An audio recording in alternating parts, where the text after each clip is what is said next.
시청자 여러분 안녕하십니까? 집중토론의 김용입니다. 2018년과 19년에 비해 올 한 해 도박 중독 사례를 호소하는 의료인이 약 3배가량 증가했다고 합니다. 특히나 코로나19의 여파로 광주 전남의 청년층의 도박 문제가 심화되고 있다고 하는데요. 도박은 한 사람의 경제 상황뿐만 아니라 그 가족, 나아가서는 사회의 정신 건강까지도 위협할 수 있습니다. 더는 두고 볼 수 없는 도박 문제에 대해서 오늘 자세한 얘기를 나눠보겠습니다. 자, 오늘 토론을 위해서 네 분을 모셨습니다.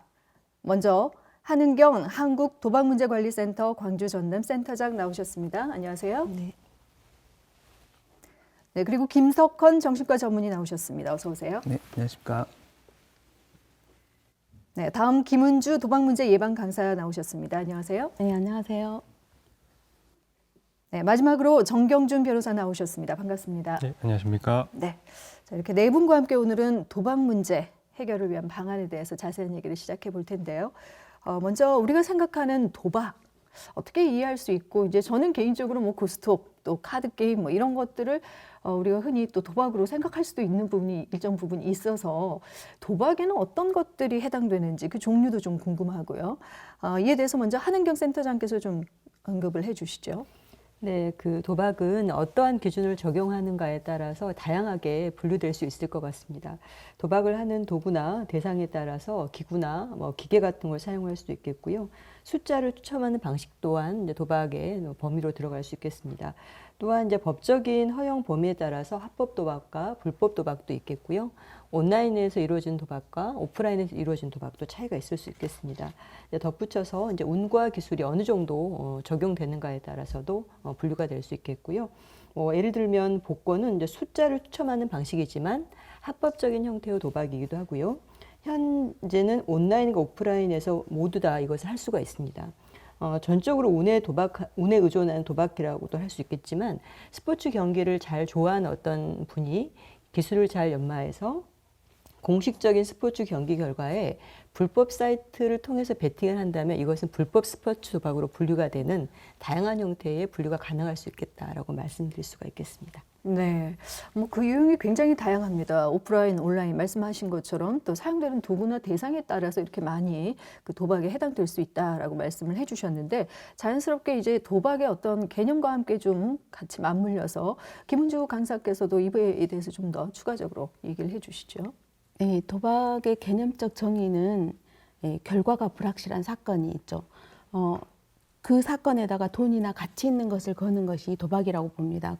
우리가 일상생활 할 때도 어떤 둘이 내기를 했을 때 돈을 건다고 하면은 그것은 개념적 정의로 보면 도박이라고 볼 수 있는 것이죠. 네.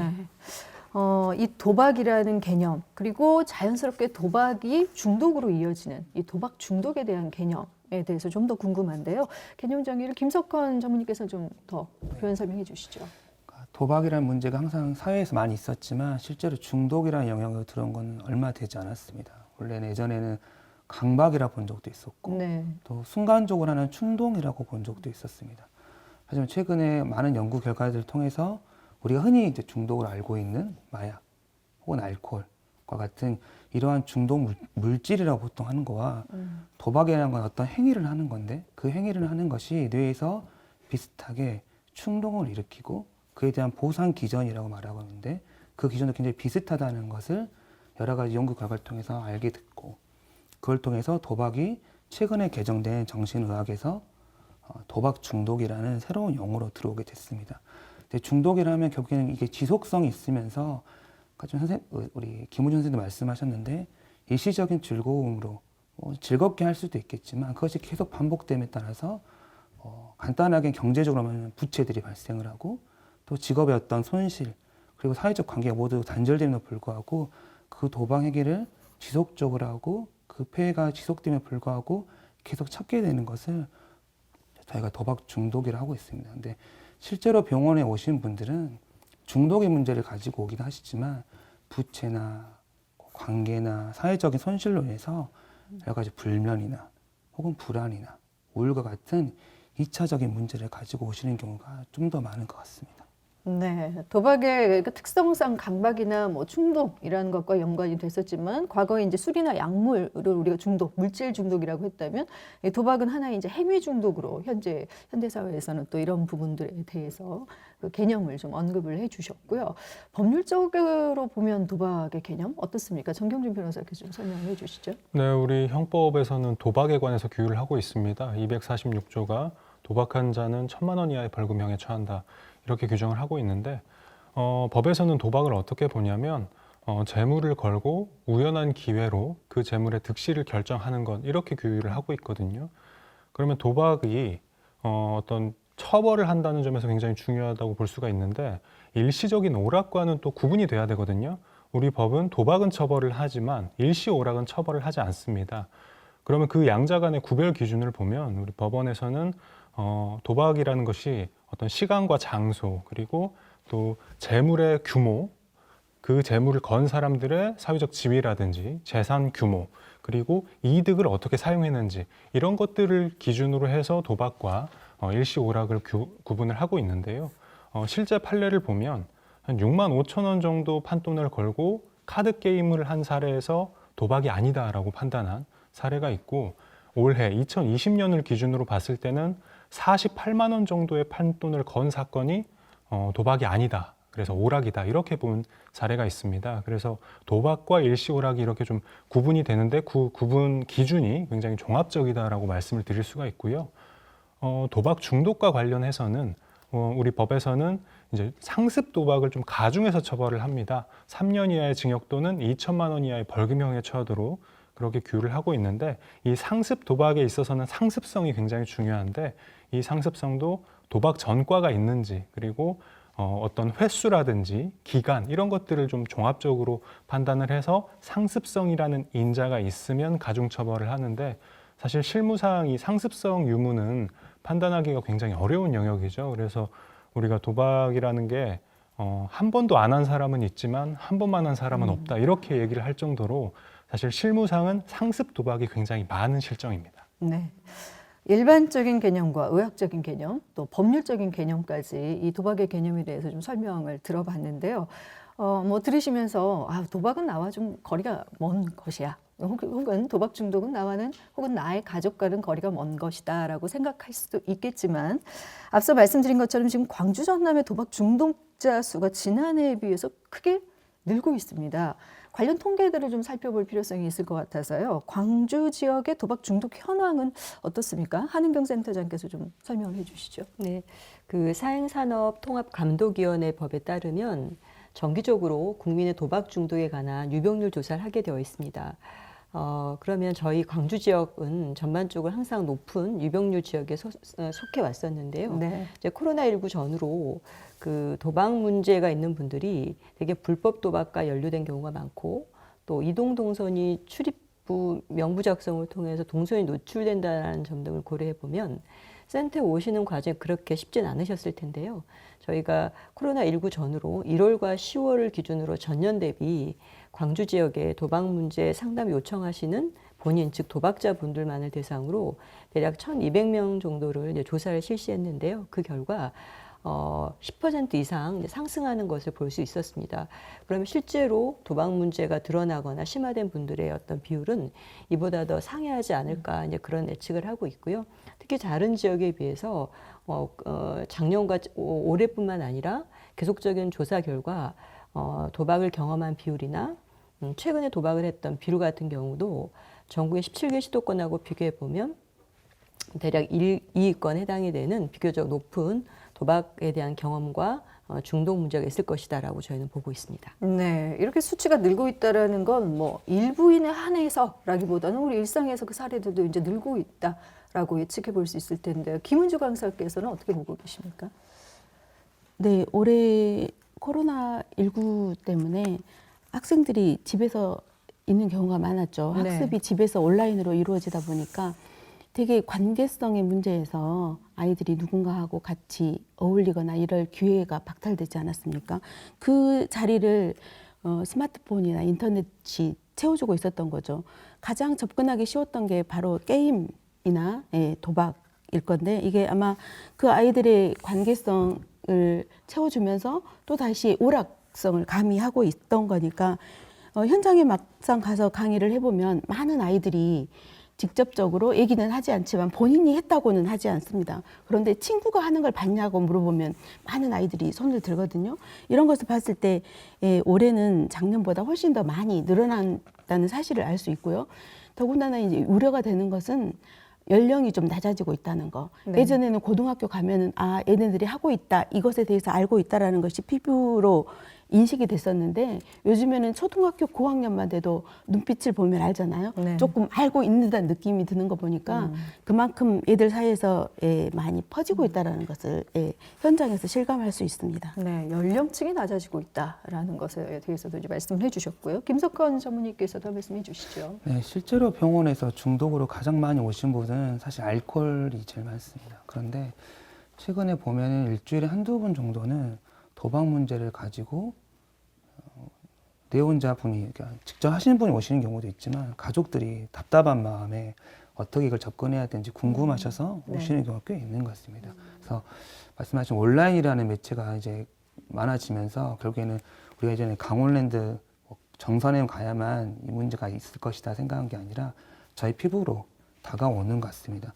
말씀하셨던 건 병원에 오신 분이 청소년은 많지 않는데 대부분 20, 30대가 제일 많은 것 같습니다. 그런데 실제로 알코올 문제로 오신 분들은 40대 후반, 50대 초반에 오신 분이 많다면 연령대가 20년 이상 짧아지고 있다는 거고, 짧아지고 있다는 것은 그 문제의 폐해성이 굉장히 더 커질 가능성이 높고 앞으로도 이 문제가 잘 해결되지 않으면 본인뿐만 아니라 사회적으로도 굉장히 많은 큰 손실이 오지 않을까라는 생각을 하고 있습니다. 네, 도박 중독이 이렇게 이제 늘고 있다라는 건 이런 관련 사건들도 굉장히 많을 것 같다는 생각도 드는데요. 어떻습니까, 변호사님? 네, 제가 실제 이 사례를 경험하신 분들, 그래서 법원에서 만난 분들은 피고인이라고 부르는데 피고인들을 만나보면 의외로 평범하거든요. 특별한 계기가 있었던 건 아니고 왜 도박을 하게 됐습니까라고 여쭤본다면 이 승패가 결정되기 직전에 그 떨림이라든지 돈을 땄을 때 그 쾌감 때문에 도박을 하게 된다, 이렇게 말씀을 하시는 분들이 많았는데 제가 그 인터넷 그 사설 도박 사이트에 가입을 해서 도박을 한 사람들의 리스트를 좀 본 계기가 있었는데, 그래서 그분들의 직업을 쭉 봤더니 의외로 회사원이라든지 학생 이런 분들이 많았거든요. 네. 그러니까 우리 주변에 있는 분들 누구나 도박은 빠질 수가 있고, 그러니까 중독을 범할 수가 있다라는 건데요. 실제로 이게 사회 변화와도 좀 관련이 있는 것 같은 게, 전통적인 의미의 도박은 오프라인에서 이루어졌고 그 오프라인 도박은 여러 위험성을 좀 가지고 있습니다. 일단 시간이나 장소적 제약을 가지고 있고 또 적발됐을 때 처벌 확률이 좀 높고요. 그리고 이게 아무래도 사기 도박의 우려도 있어도 또 참여하는 사람 입장에서도 내가 사기를 당하는 거 아니야 이런 생각을 하기 때문에 오프라인 도박은 실제로 가담하기가 좀 어렵지만, 최근에 이 도박을 하는 분들은 대부분 온라인이나 스마트폰을 이용해서 도박을 하거든요. 이런 분들은 시간과 장소 제약이 좀 적고 또 사기를 당할 확률도 아무래도 좀 떨어지고 하다 보니까 편리하게 도박을 할 수 있다라는 점이 도박 중독을 좀 부추긴다고 생각을 합니다. 네, 도박의 수단과 방법이 아무래도 그 과거보다는 단순해지고 용이해졌다라는 면에서 이런 통계 수치들이 이제 점점 증가하는 것에 대한 해석들을 해 주셨는데요. 앞서 그 말씀 중에 센터장께서도 도박 유병률, 중독 유병률이라고 이제 표현을 해주셨어요. 어떻게 보면 이제 전국적으로 몇 % 정도가 도박 중독으로 고생하고 있는지 이런 의미라고 이해하면 되는지, 또 관련해서 이 도박 중독 유병률을 실제 다른 그 선진국과 좀 비교를 하면 어느 정도 수준인지 궁금합니다. 네. 2018년에 사행산업 이용 실태 조사가 있었는데요. 2년마다 현재 하고 있습니다. 그 조사 결과에 따르면 우리나라 성인 인구의 5.3%, 약 220만 명이 해당이 되는데요. 220만 명의 성인 인구가 도박 중독 상태에 해당이 된다라고 말씀드릴 수가 있겠습니다. 특히 이제 이러한 결과들은 동일한 측정 도구를 사용해서 유병률 조사를 했던 미국이나 호주, 영국과 같은 이제 주요국의 유병률 조사 결과하고 비교해 보면 거의 2~3배 정도 높은 수치이기 때문에 상대적으로 도박 중독 문제가 더 높은 나라이기도 하고요. 합법적인 사행산업의 종류가 다른 나라에 비해서 7가지나 될 정도로 사행산업에 대한 혹은 도박에 관한 문화는 비교적 허용적인 것이 우리나라가 아닐까 그렇게 생각할 수가 있겠습니다. 그렇군요. 자, 김은주 강사께서는 어떻게 보고 계시는지요? 네, 센터장님이 말씀하신 대로 굉장히 유병률이 여러 OECD 국가에 비해서 높은 편에 있죠. 더군다나 우려스러운 것은 청소년 도박 유병률이 굉장히 높다는 것인데요. 2015년에 5.1%에서 2018년에 6.4%까지 늘어났는데 이거는 성인의 5.3%보다도 훨씬 높은 수치이고 이게 늘어난다고 하는 것은 이 어렸을 때 여기 정신과 전문의도 계시지만 어렸을 때 중독을 경험하는 것은 성인이 되어서도 그것을 우리가 당뇨병처럼 함께 가야 되는 그런 상황이잖아요. 그래서 성인의 도박 유병률로 이어질 수밖에 없는 건데 이것은 어떤 국가적인 뭐 정치, 경제적, 사회적으로 여러 가지 문제를 야기할 수 있는 수준에 이르고 있다라고 보면 될 것 같습니다. 네. 도박이 뭐길래 이렇게 한번 빠지면 헤어나오기 힘든 것인지 또 중독으로 이어지는 것인지 앞서 이제 잠깐씩 언급은 하셨습니다만 도박 중독에 빠지는 이유 물론 도박 자체가 주는 뭐 쾌락도 있을 수 있고 뭐 사회환경적 요소가 있을 수 있고 다양한 원인이 있을 것 같은데요. 어떻게 보십니까? 김석헌 전문의께서 좀 말씀해 주시죠. 이제 도박 중독에 빠진 어떤 단계를 보통 보면 네. 처음에는 아주 작은 돈으로 큰 돈을 따게 되는 일종의 승리 단계라고 보통 얘기하는 단계를 거치게 되는 것 같습니다.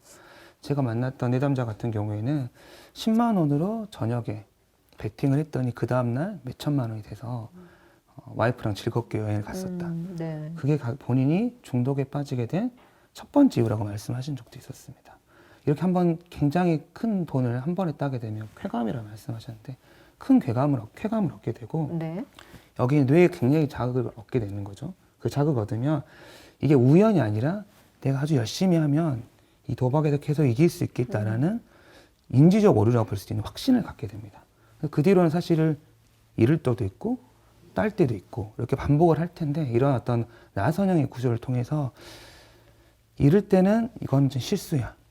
땄을 때는 이건 내가 잘했어 라고 하는 점점 자기 확신에 빠지게 되면서 중독에 빠지게 되고 이제는 결국엔 다 잃었을 때는 즐거워서 했다는 것보다는 부채를 갚기 위해서 내 문제를 해결하기 위해서 그러니까 처음에 즐겁게 했을 텐데 나중에는 결국엔 도박을 하지 않으면 안 되는 상태에 되는 것 같습니다. 그러면 이것이 뇌 구조적으로도 똑같이 말씀드린 술과 마약처럼 똑같은 단계를 거치게 된다는 거죠. 그래서 결국에는 이런 인지적 오류가 발생을 하지만 사실 계속 숨기고 계시죠. 자기 문제 혹시 드러날까 봐 말하지 않고 있다가 병원에 오실 때는 그 문제를 결국에는 가족에 의해서 혹은 주변의 지인들에 의해서 다 밝혀질 때만 비로소 병원에 오는 것 같습니다. 네. 혹시 뭐 이렇게 성향에 따라서 좀 도박이 잘 빠지는 성향이 있다거나 유전적으로 뭐 그런 부분들도 있을까요? 그러니까 네, 보통 네. 이제 승부욕이 강하다고 보통 얘기를 네. 많이 하겠죠. 승부욕이 굉장히 강하신 분들 같은 경우가 더 중독에 잘 빠지는 것 같습니다. 하지만 변호사님도 말씀하셨지만 승부욕이라는 것이 뭐 우리가 어떤 베팅을 할 때 하는 것이 아니라 공부를 열심히 하는 것도 승부욕일 수도 있고 혹은 네. 축구 경기를 열심히 하는 것도 승부욕일 수도 있고 그러니까 우리가 어쩌면은 우리 일상에 있는 평범한 모든 사람들이 중독에 빠질 위험성이 높고 한번 결국에는 이제 어떤 부채가 발생하게 되면 그 부채를 발생하게 됐을 때는 결국엔 그 문제를 해결하지 못하는데 스스로 해결하려고 계속 노력하는 과정 네. 중에 더 많은 문제가 발생하는 경우가 더 많은 것 같습니다. 네. 저 정경준 변호사께서도 도박 중독에 빠지는 이유, 네, 어떤 네. 것들이 있을까요? 저도 뭐 한 말씀 덧붙이자면 네. 크게 보면 한 2가지 정도 요인 때문에 도박 중독이 더 심화되는 것 같거든요. 첫 번째가 아마 한탕주의라고 표현을 해도 괜찮을 것 같은데요. 이 사회적 현실이 뭔가 좀 불만을 가질 수밖에 없다거나 뭔가 급여가 적다든지 자산 규모가 낮다든지 한다면 이런 현실을 한 방에 극복하고 싶다라는 심리가 사람들에게 잠재해 있는 것 같습니다. 그런 심리가 도박을 통해서 발현이 되기 때문에 계속 도박에 더 빠져드는 것 같고요. 두 번째 요인으로는 브레이크가 없다 이렇게 표현을 드리고 싶은데 이 불법 사설 도박 같은 경우에는 가령 어떤 베팅을 한다라고 치면 그 베팅에 제한이 없습니다. 네. 그러니까 브레이크를 잡아줄 만한 제한이나 이런 것들이 없기 때문에 걸 수 있는 만큼 걸면 내가 더 많은 걸 딸 수 있다라는 생각을 하기 때문에 더 도박에 심취하게 되고 중독이 되는 것 같습니다. 네, 한탕주의나 또 제한이 없다라는 점을 이제 설명해 주셨는데요. 혹시 뭐 추가적으로 하실 말씀 없으십니까? 네. 되게 이제 센터에서 도박 중독으로 이제 치료를 받는 이제 분들을 보면 도박하는 것 자체가 너무 고통스럽다라고 말씀하세요. 이제 그 이유는 아까 말씀 주셨다시피 이제 단계에 따라 다른 것 같은데요. 센터에 오시는 분들은 혼자서 감당할 수 없는 채무가 굉장히 크고 이미 가족들이나 주변 사람들이 두세 번 정도 대리 변제를 해준 상태에서 오시게 됩니다. 그리고 본인이 조절할 수 없는 도박 행동으로 생긴 결과는 결국 도박 채무인데요. 그 채무를 본인이 감당할 수 없고 계속 돌려막거나 빌려서 또는 사채까지 이르게 되는 이제 이런 과정에서 도박하는 것 자체의 오락이나 사교 목적이나 쾌감을 얻는 것은 이미 오래전 일이고요. 채무를 돌려막아서 그것을 해결하고자 하는 마음이 너무 큰데 실제로는 그렇게 하기가 힘들기 때문에 계속 도박의 악순환에 빠져서 도박하는 것 자체가 매우 혐오적이고 고통스럽다 이렇게도 말씀하시는 것 같습니다. 네, 그렇군요. 네네. 있는데요.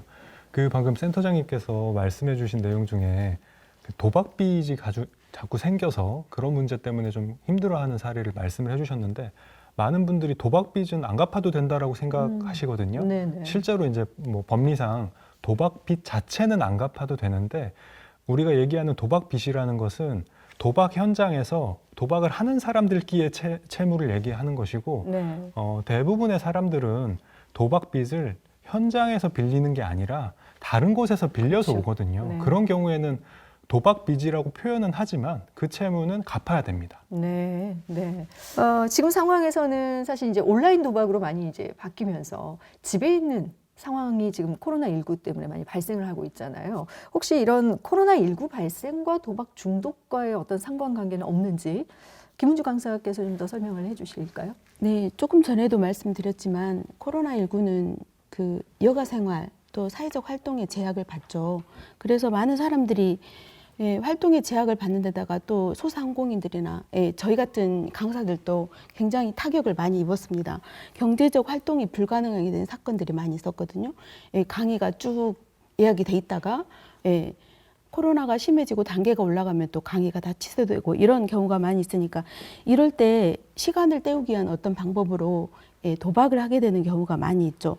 더군다나 카지노라든가 경륜, 경마장이 문을 닫고 이러는 과정 등에서 사람들이 도박에 더 빠지게 됐습니다. 처음에 이제 사교적 수준에서 오락으로 도박을 하던 사람들이 시간이 많이 남고, 그러니까 점점점 빠져들면서 돈에 대한 추구를 하게 되면 병적 도박으로 간다던가 또 어떤 상황에서 쭉 치료를 받으면서 좋아졌다라고 느끼는데 센터 같은 데도 문을 닫거나 또는 상담에 제약을 받는다 그러면 다시 자기를 제어하기 힘들게 되죠. 네. 그러면서 다시 병적 도박에 빠지게 되는 경우들이 있었다고 봅니다. 네, 도박 중독에 지금 어쨌든 코로나19 이 상황이 좋지 않은 환경이다라는 말씀이신데 김석환 전문의께서 좀 덧붙여 주시죠. 네, 연구 결과를 보면 저게 이제 중독에서 음주가 가장 연구가 많이 돼 있는데 음주 같은 경우에는 고위험군을 제하면 코로나19 이후로 음주량이 줄은 것을 확인할 수 있습니다. 그러니까 실제로 모이질 못하니까 혼자 마시게 되면서 음주량이 주는 거죠. 그런데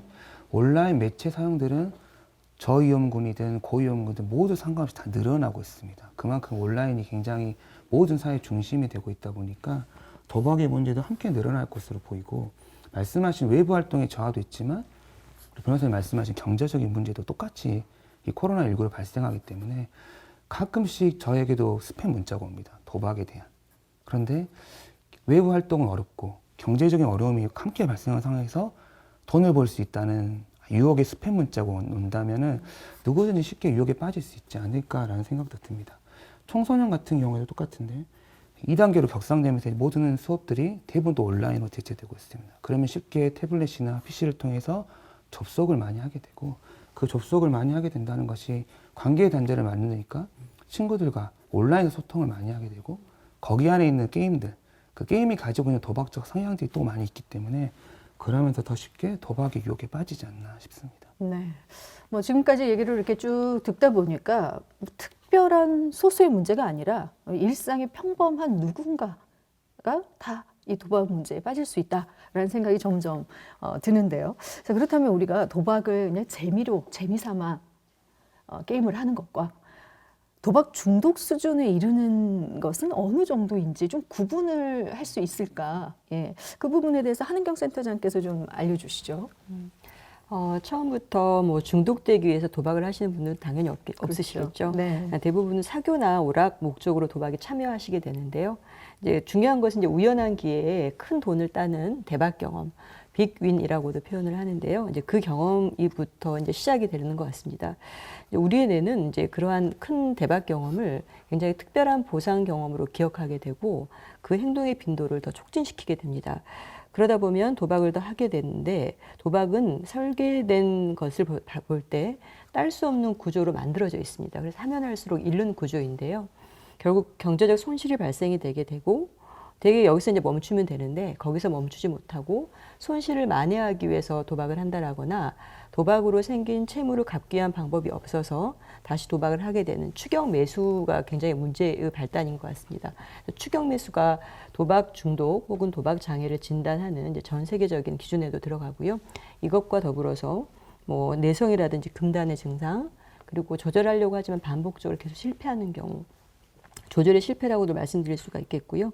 도박을 하기 위해서 여러 가지 방해되는 요인들을 제거해 나가기 시작합니다. 예를 들어 거짓말을 한다라거나 직장이나 가정에서 어떤 중요한 기능의 문제를 초래한다라거나 그리고 가장 중요한 이제 경제적인 어떤 것들을 스스로 해결하지 못하는 이제 조달 외부에 이제 도움을 요청하는 것들 이런 어떤 여러 가지 기준들 중에 4가지 정도만 해당돼도 도박 중독으로 진단하는 것이 전 세계적인 진단의 범주입니다. 네, 그런 진단 이제 리스트 항목들이 있겠지만 어쨌든 지인, 가족 관계라든지 일상생활에 어려움이 이제 생기기 시작하면 그건 뭐 거의 중독 수준으로 봐야 하는 거죠. 김은주 강사께서 좀 더 설명을 해주시죠. 네, 그 사교적 도박이라고 하면은 제가 어느 정도 대처가 가능한 거죠. 가장 중요하게 제가 생각을 하는 것은 일상생활의 장애인데요. 학생이 학생으로서의 역할을 제대로 못하게 되는 거, 가정주부가 엄마나 아내로서의 역할을 내팽개치는 거, 직장인들이 회사에 안 나가는 것, 이런 것들이 대표적이라고 할 수 있죠. 사교적 도박은 내가 원할 때 끊을 수 있죠. 예, 원할 때 멈출 수 있다라는 사인을 제가 받아들일 수 있고, 그리고 무엇보다도 현저성이라고 하는 건데 이 머릿속에서 도박이 전체로 하나만 들어있다가 어느 순간에 도박이 내 삶을 지배하는 가장 큰 요인이 돼버린 거죠. 그래서 내가 중독인가 아닌가를 생각할 때는 가장 큰 거 내가 이것을 자제할 수 있는가를 스스로 한번 돌아보면은 이게 중독의 기준이 될 수도 있을 것 같습니다. 네. 대박 경험 한 번에 끝나는 것은 중독으로 이어지지 않지만 이제 그걸 한번 경험하면 사실은 그 이후로 도박을 안 하리란 보장 거의 못할 수 있다. 그러니까 계속 이어질 수 있다라는 부분이 굉장히 이제 도박에 빠질 수 있는 어떤 요인이 될 수 있는데 말씀을 듣다 보니 이건 뭐 이제 개인의 문제가 아니라 사회의 문제로 바라봐야 한다라는 생각이 드는 게 아마 이제 경제적으로 이런 부분들의 손실 규모를 한번 따져보면 아마 더 와닿을 것 같습니다. 실제로 경제적 손실 규모는 어느 정도 될까요? 정경준 변호사께 좀 알려주시죠. 제가 감사원의 조사 결과 자료를 한번 확인을 해봤는데요. 이 경마라든지 복권 같은 합법 사행 산업이 있습니다. 이 합법 사행 산업의 규모가 22조 원 정도가 되거든요. 그런데 온라인 도박이라든지 뭐 사설 경마 같은 불법적인 사행 산업의 규모가 2015년을 기준으로 84조입니다. 그러니까 불법 사행성 도박 규모가 합법 산업에 비해서 훨씬 더 큰 건데요. 제가 실제로 이 도박 사이트들과 관련해서 사건을 경험한 그 내용에 따르면 도박 사이트 한 곳을 기준으로 해도 그 도박 사이트에서 환전한 금액이 100억이 넘었거든요. 네. 그리고 거기에 가담한 참여한 사람들만 1000명이 넘었습니다. 그러면 대충 환산을 해봐도 1인당 상당한 규모의 그렇죠. 도박 자금을 썼다라는 결론이 나오는데 이런 이 도박 자금으로 흘러가는 것들이 개인적인 여유가 있어서 하면 모르겠습니다만은 대부분은 자신의 급여라든지 재산의 상당 부분을 이쪽으로 넣기 때문에 그 삶 자체가 무너질 수 있다라는 점에서 굉장히 좀 중요한 것 같습니다. 네. 흔히 우리가 이제 올인, 모든 것 재산을 다 올인한다고 봤을 때 그 경제적 손실은 어마어마하다는 얘기죠. 한은경 센터장께서도 한 말씀 해주시죠. 저희가 이제 코로나19로 여러 가지 사회 경제적, 특히 지역의 경제적 문제가 많이 심화되고 있는 상황인 것 같은데요. 혹시 도박 문제의 심화에 코로나19가 영향을 주진 않을까라는 자체 조사를 실시를 해봤는데요. 네. 여러 가지 심화 양상에 코로나19는 분명 지역민에게 영향을 주고 있는 것으로 나타났습니다. 그중에서 특히 경제적 손실액을 보면 평균 5천만 원 이상의 손실액을 갖고 계시는 비율이 전년 대비 1.2배 정도 증가를 했고요. 특히 10대와 20대에서 도박 손실액의 증가폭이 매우 가파른 것을 알 수 있었습니다. 더욱더 우려되는 것은 10대가 1,000만 원 이상의 굉장히 높은 도박 채무나 손실액을 보이는 경우도 많이 있는데요. 코로나19 이후로 10대가 약 3.6배, 현재 1,800만 원 정도의 평균 손실액을 호소하고 있고요. 20대 같은 경우는 1.3배 정도 늘어서 8,500만 원 정도의 도박 손실액을 현재 보고하고 있습니다. 네, 그렇군요. 자, 이렇게 해서 도박 중독자가 늘수록 사회적으로 경제적인 손실은 어마어마하다라는 부분들을 우리가 알 수 있는데, 사실 과거 TV 드라마나 뭐 이런 미디어를 통해서 비춰진 도박 중독자들은 중령층, 뭐 아버님 세대, 뭐 이러다 보니까 우리가 도박하면 어떻게 보면 연령층을 좀 높게 보고 있는 것 같았어요. 근데 지금 앞서 다들 말씀해준 통계 자료에 가장 심각한 건 청소년층, 청년층의 도박이 굉장히 날로 심각해지고 있다는 말씀을 공통적으로 하고 계십니다. 그래서 지금부터는 이 청소년 도박 문제에 대해서 좀 더 깊이 있게 다뤄보겠습니다. 일단 뭐 여성 도박자, 무직 도박자, 뭐 그 도박을 하시는 분들을 또 이렇게 구분하는 부분들이 있는데 청소년 도박 비율은 어느 정도 되는지요? 김은주 강사께서 먼저 좀 얘기를 해주실까요? 청소년의 유병률이 아까 6.4%에 이르고 있다고 했는데 네네. 청소년들의 도박의 특징으로 현황 보면은 최근에 굉장히 연령대가 낮아지고 있다. 아까도 말씀드렸고요. 또 다른 한편으로는 여학생들이 되게 도박 강의를 가보면 여학생들은 관심이 좀 적습니다. 남학생들에 비해서.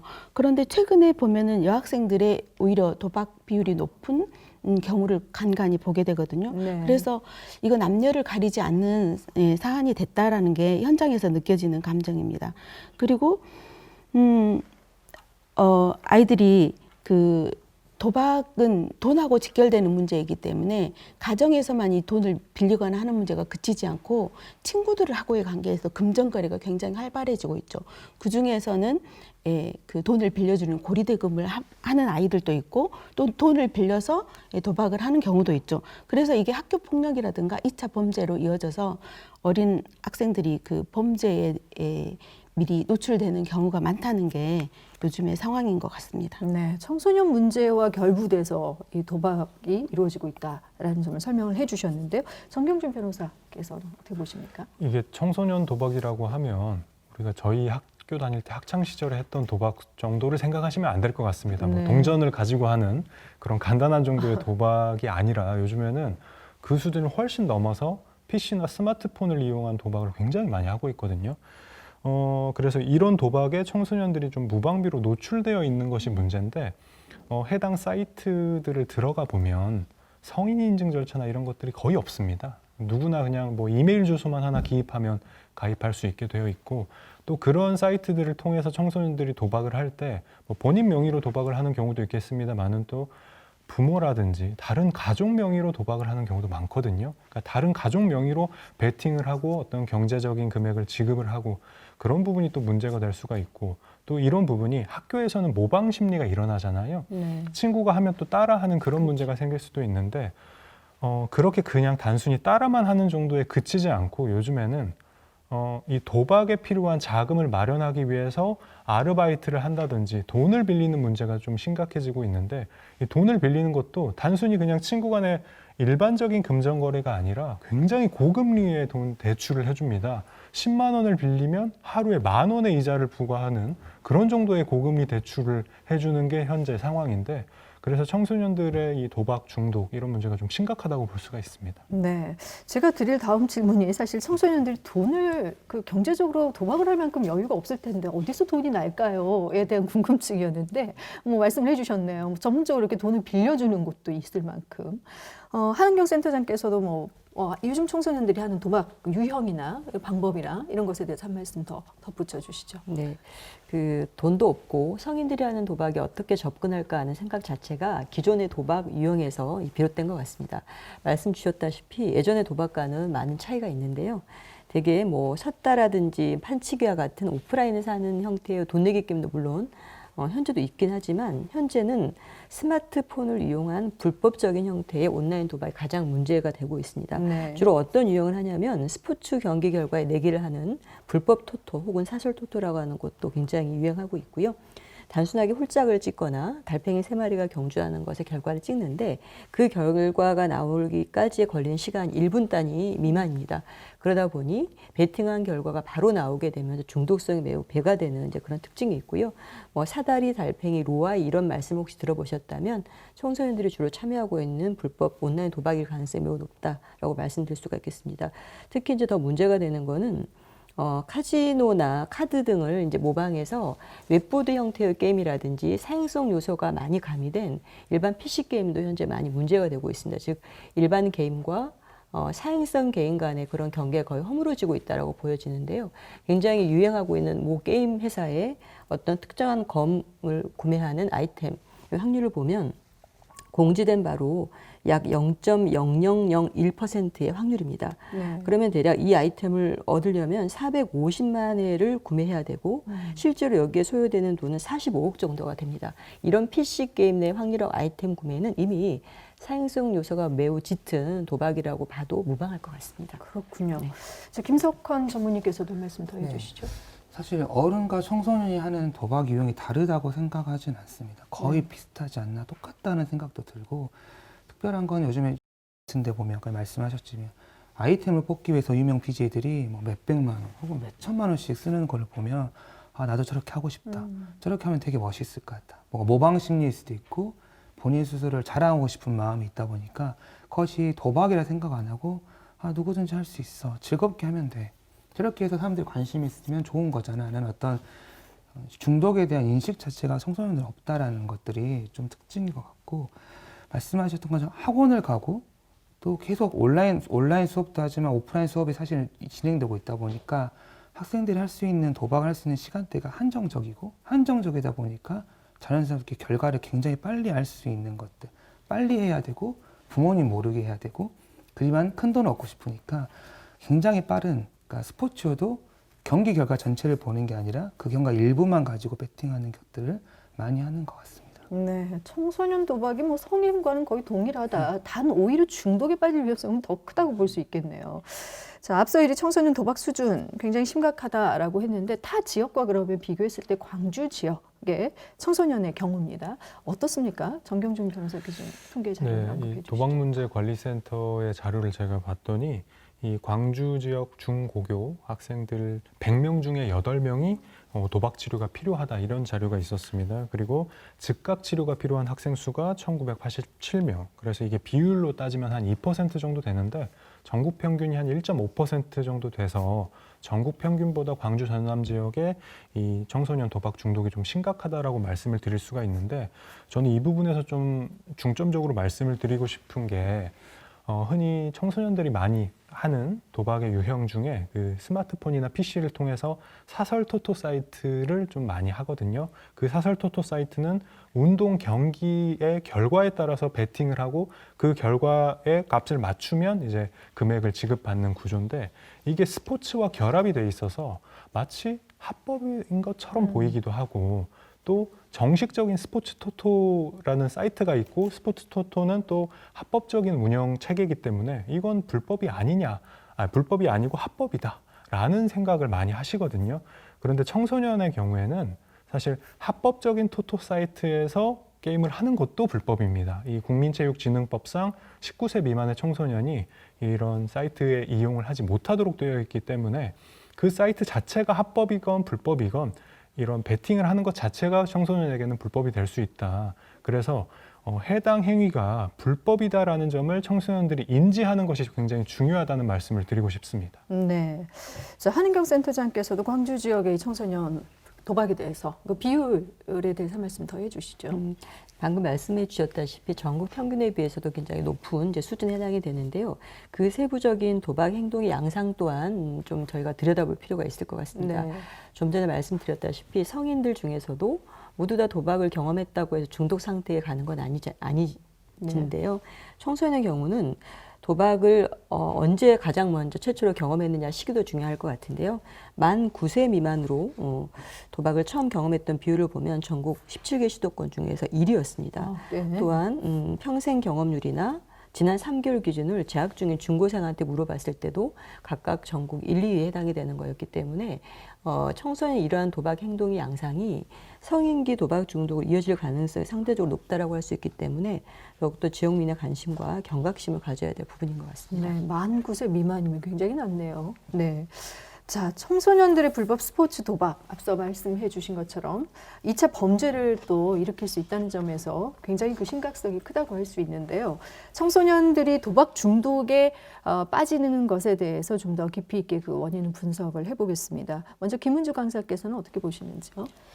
예전에 도박을 하려면 어떤 특별한 장소가 필요했죠. 일명 저희들이 타짜에서 보듯이 하우스라던가, 예, 산속에 비닐하우스를 지어놓는다든가.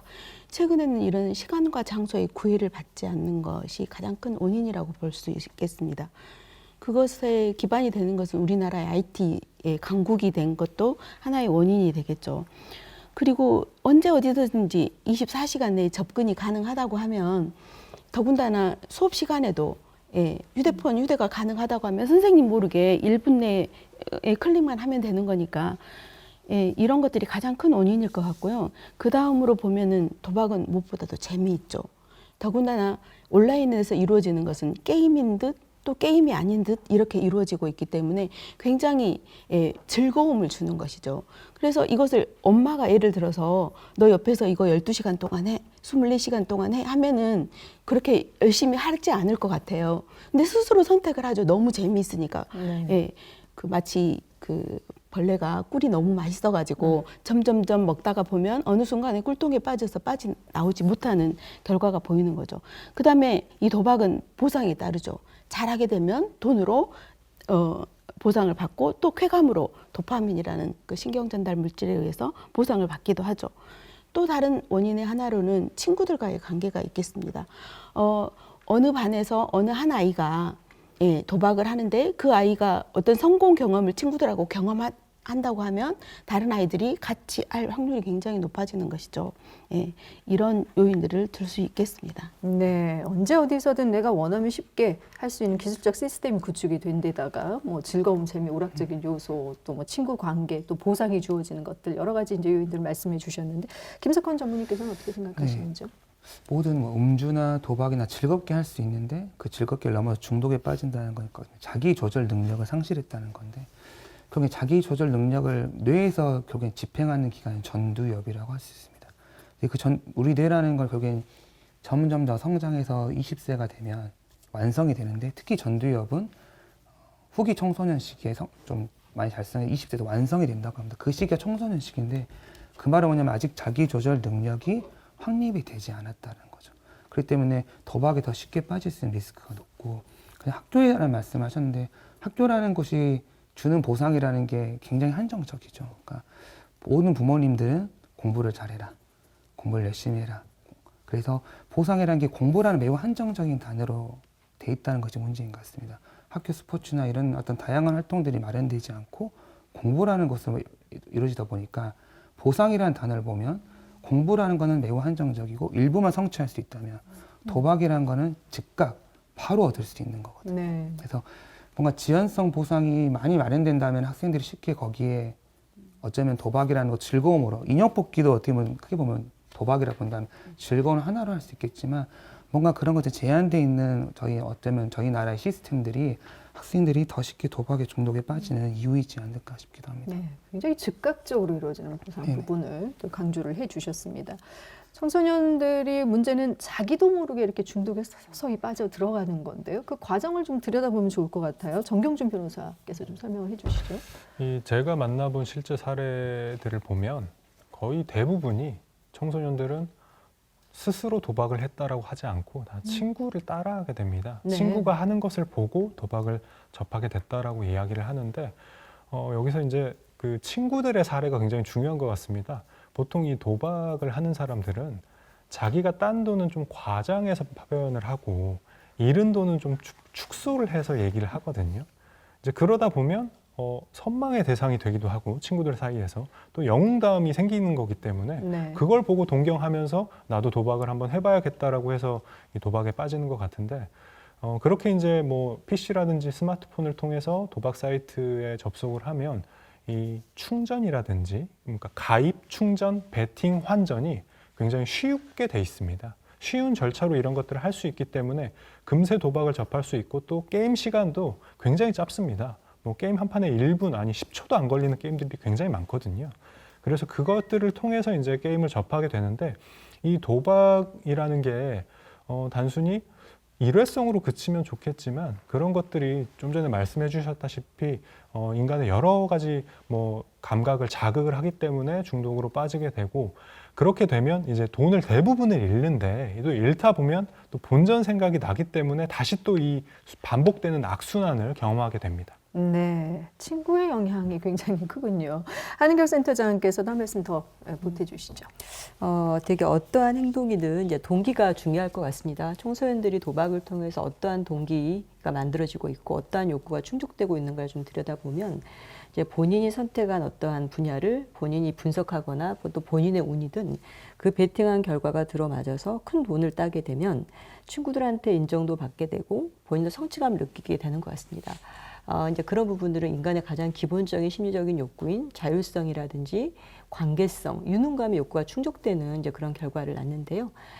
이게 이제 성인도 비슷할 것 같은데 청소년은 뇌의 발달에 계속 진행형이라는 점에 집중해야 될 것 같습니다. 되게 강한 스릴과 쾌감을 주는 활동이 고강도 활동이라고 가정하면 이것들을 친구와 함께 뭔가 연결될 때 굉장히 뇌는 증폭되는 것 같습니다. 하지만 이것의 어떤 폐해를 알고 조절하려고 하는 어떤 그 전두엽의 뇌는 아직도 진행형 단계이기 때문에 이런 부분들에 대한 조절과 충동 억제 능력 상대적으로 취약하다고 할 수 있겠고요. 그렇기 때문에 도박을 계속하게 되면 아까 말씀드렸던 세 가지 욕구들이 반대 현상이 일어나게 됩니다. 스스로 조절할 수도 없는 의존 단계에 이르게 되고 또한 친구들이나 주변 사람들의 관계도 손상이 돼서 고립되게 되고 유능감보다는 이제 자기 비하나 가치감의 저하가 이르는 이제 그런 반대의 심리적인 욕구가 충족되지 못하는 상황에 대해서 조절할 수 있는 뇌 능력이 취약하기 때문에 더 스스로 청소년들을 우리가 보호해줘야 되는 그런 이유인 것 같습니다. 네. 자, 그래서 청소년들의 도박 문제는 미리 이제 예방할 수 있는 차원에서 어떤 교육이 굉장히 중요하고 절실하다는 생각이 듭니다. 여기에 대해서 김석훈 전문의께서 먼저 얘기를 해주시죠. 선생님도 말씀하셨는데 이게 도박이 청소년 같은 경우에는 게임인지 스포츠인지 도박인지 모두 좀 모호하게 인식하는 경우가 많이 있는 것 같습니다. 그리고 도박을 하다 보면 다른 사람은 분명히 있는데 잃었다고 말한 사람은 사실 거의 없죠. 그래서 어떤 학생들이 어떤 현실에 대해서 정확하게 이해하기보다는 뭔가 선택적으로 이해할 수 있는 방향이 많기 때문에 그런 거에 대한 어떤 교육들이 실제로 필요하다는 느낌도 들고 실제로 보면 이제 부모님들이 한 번만 갚아주면 이번에 갚아주면 안 하겠지라는 어떤 생각에 변제를 많이 해주시고 그 변제가 결국에는 확립이 됐을 때 학생들 다시 또 하게 되는 것 같습니다. 네. 그래서 부모님들 역시도 이런 중독 행위가 어떤 채무를 변제하고 치료를 하지 않고 그냥 한 번만 갚아주면 되겠지라는 어떤 생각을 가지시는 보호자분에 대해서도 학생에 대한 접근만큼 보호자분에 대한 어떤 교육 그리고 이 문제에 대해서 정확히 이해하는 교육이 함께 마련돼야 되지 않나. 아무래도 문제가 되는 사람만 치료하면 돼 라고 생각하는 인식보다는 이 문제가 가족 모두의 문제라는 것을 함께 이해할 수 있는 교육들이 필요하고 말씀하셨던 제도적으로 그런 부분도 좀 할 수 있는 시스템들도 필요하지 않을까라는 생각도 듭니다. 네, 도박을 하는 본인 당사자에 대한 예방 교육뿐만 아니라 보호자 차원의 교육까지 같이 더불어서 진행이 또 돼야 된다 하는 부분이 있고요. 뭐 한 말씀씩 편하게 해주셔도 좋을 것 같습니다. 먼저 한은경 센터장께서 더 덧붙여주시죠. 부모 교육과 이런 거 당연히 매우 중요한데요. 실제로 도박 문제에 관한 위험성을 알리는 이제 부모 교육을 진행하는 현실적인 어려움이 되게 많은 것 같습니다. 따라서 여러 가지 뭐 대안들이 나오고 있는데요. 뭐 큰 어떤 기업체에 있는 이제 직장인을 대상으로 자녀의 어떤 그 교육을 여러 가지 형태의 그 안전 교육의 차원에서 도박은 딸 수 없는 구조로 설계되어 있다라거나 중독의 위험성이 매우 높고 청소년들 보호해야 하는 이유에 관한 것들을 짧게라도 온라인 형태라도 좋을 것 같은데요. 그런 것들이 조금 더 제도화되고 의무화돼서 청소년뿐만 아니라 청소년의 도박 문제를 인지할 수 있는 가정에서의 관심도 매우 중요한 것 같고요. 예방 교육에 대한 부분 또한 매우 중요해질 것 같습니다. 네. 네. 실제 그런 일들을 이제 하고 계시는 관점에서 김은주 강사께서도 한 말씀 좀 해주시죠. 예, 제가 예방교육을 학교로 다니면서 한 4년 정도 된 것 같아요. 네. 느끼는 것은 선생님들이 관심 갖고 많이 하시는 경우도 있지만 모르시는 경우도 참 많다. 심각성에 대해서. 그리고 실제로 강사들이 강의를 들어가서 그 반 아이가 어떤 아이가 굉장히 심각한 아이가 있었다라고 하는데 막상 학교에서는 우리 학교는 별로 그런 아이가 없었어요 하는 경우도 있다고 볼 수 있거든요. 네. 근데 반대의 경우도 있습니다. 교장 선생님께서 신신당부하시면서 이런 문제가 우리 학교에 있다. 이런 경우를 보면은 이 학교의 그 어른들의 교사들의 관심에 따라서 학생들의 진로나 미래가 달라질 수도 있는 거잖아요. 네. 그래서 제가 느낀 것은 학생들하고 가장 가까이서 접근할 수 있는 사람, 부모, 교사들에 대한 교육이 반드시 이루어져야 된다고 보고요. 그분들이 학생들의 도박의 실태에 대해서 알고 있고 또 어떻게 이루어지고 있고 심리적 기제에는 어떤 것들이 있는지 조금 먼저 알 수 있었으면 아이들의 어떤 상태에 대해서도 먼저 예방이 가능하고 대응도 가능할 거라고 생각이 듭니다. 네. 뭐 이렇게 말씀을 듣다 보니까 이런 예방 교육은 청소년 물론 당사자인 교육뿐만 아니라 주변에 대한 폭을 좀 넓혀서 예방 교육이 이루어져야 한다라는 차원에서 이제 말씀을 해주신 것 같습니다. 혹시 그 앞서 이제 말씀 중에 우리 청소년들이 나는 이거 지금 도박 아니에요, 합법적인 거예요라고 생각하고 있는데 오히려 또 아니었을 때도 있다라는 말씀을 해주셔서 불법 도박 뭐 합법적인 도박이 있는지, 합법과 불법의 기준은 무엇인지 이 부분을 좀 명확하게 이해할 필요성이 있을 것 같습니다. 김석헌 전문의와 그 변호사께서 좀 더 설명을 해주시고 또 부가적으로 또 패널분들 얘기를 듣겠습니다. 네. 불법 도박이라는 게 정말 많죠. 그러니까 제가 만났던 그 내담자분께서는 야구의 경기 전체를 보는 게 아니라 초구에 볼이 있냐, 나오냐, 스트라이크가 나오냐, 뭐 이런 종류, 그리고 말씀하셨던 내용 중 저희가 사실 중계도 하지 않는, 그러니까 TV 채널 어디에서 중계하지 않는 뭐 여자 축구의 경기를 가지고 뭐 토토를 한다거나, 그러니까 우리가 어떤 결과에 대해서 불법이라는 것이 말씀하신 즉각적으로 뭐 5초, 10초 이런 경우도 있지만 은밀하게 이루어진 경우가 정말 많다는 거죠. 그러다 보니까 제가 만난 손님 그러다 보니까 한 번에 베팅할 수 있는 게 너무 다양하고 이게 뭐 1,000원만 더 거래해도 그게 뭐 50, 60까지가 된다면 굉장히 비용이 많이 들게 되는 거죠. 그래서 동시에 결과를 알 수 있는 경우가 너무 많다 보니까 실제로 문제가 되는 경우도 많고, 최근에도 어떤 야구 선수가 베팅을 해서 문제되는 경우도 있었지 않습니까? 네. 근데 거기 아마 청소년들, 뭐 청소년도 많이 있겠지만 성인들도 그냥 재미삼아 하다 보니까 그런 문제가 되는 경우도 굉장히 많이 있는 것 같습니다. 네. 자, 변호사께서 좀 더 설명을 해주시죠. 네. 우선 도박은 재물을 걸고 결과를 맞춰서 이득을 얻는 거지 않습니까? 우리나라는 도박이 원칙적으로 불법입니다. 다만 3가지 예외에 따라서 그 예외에 해당하는 경우에만 합법이거든요.